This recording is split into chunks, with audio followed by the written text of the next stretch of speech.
నేను జనరల్గా private programmes attend చేస్తలేను నేను. ఎందుకంటే మామూలుగా స్పీకర్ అంటే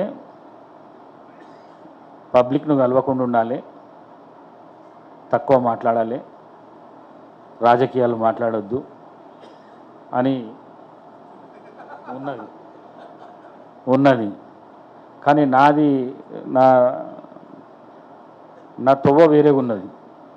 నేనేమో మాస్ లీడర్ను. నాకు జయరాజన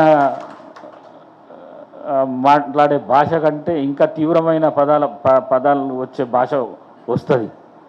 కానీ నాకు అవన్నీ లేకుండా చేసిన మా ముఖ్యమంత్రిని ఆడ సీటు మీద కూర్చొని పెట్టేసింది నన్ను. అందుకే ఈ ప్రైవేట్ ప్రోగ్రామ్స్కు నేను అస్సలు పోతలేను, కూడా పిలిస్తే కూడా పోతలేను. ఎందుకంటే రోజు 800 నుంచి 1000 మంది విజిటర్స్ నా దగ్గరికి వస్తారు.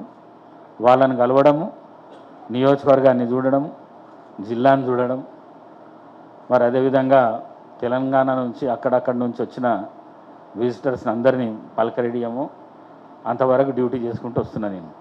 కానీ జయరాజన్న మీద ఉన్న గౌరవం అనుకోండి, లేకుంటే వారి మీద ఉన్న ప్రేమ అనుకోండి, లేకుంటే వారు జీవించిన విధానం అనుకోండి, నేను మళ్ళీ వారి గురించి చెప్తే మీకు అతిశయోక్తి అవుతుంది. కాబట్టి వారి గురించి ఎక్కువ చెప్పకుండా, వారంటే మా కుటుంబానికి కానీ చాలా ఇష్టమైన వ్యక్తి.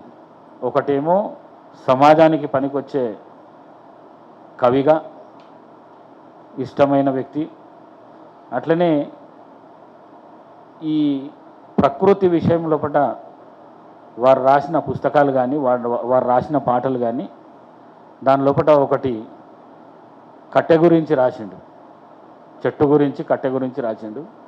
అది మామూలుగా లేదు. అది ఆ పాట వింటే ఇక మన జీవితం ఎందుకు రా అనే కాడికి అనిపిస్తుంది.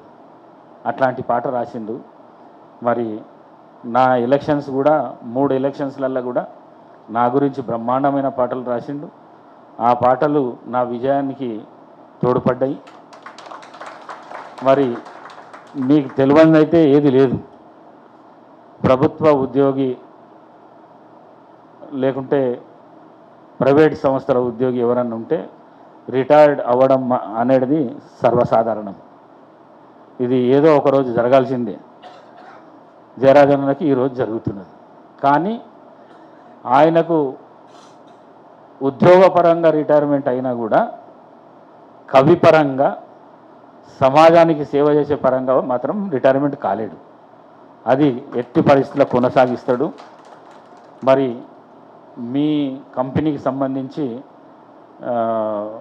కొన్ని సమస్యలు ప్రస్తావన తీసుకొని వచ్చిండు.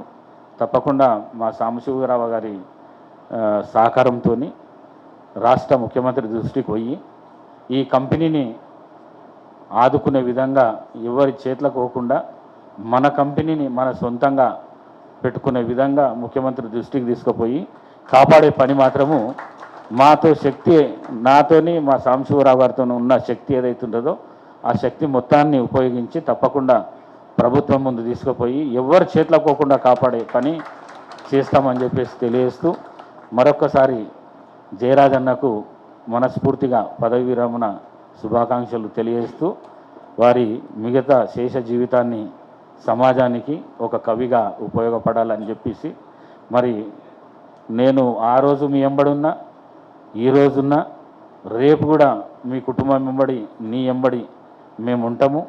ఏ కష్ట సుఖాలు వచ్చినా కూడా మీకు ఆదుకుంటాము. మరి అన్నిటిలోపట మీ కొడుకులాగా, తమ్మునిలాగా ఎప్పటికీ మీ కుటుంబంతో ఉంటామని చెప్పేసి తెలియజేసుకుంటూ సెలవు తీసుకుంటున్నాను. Thank you.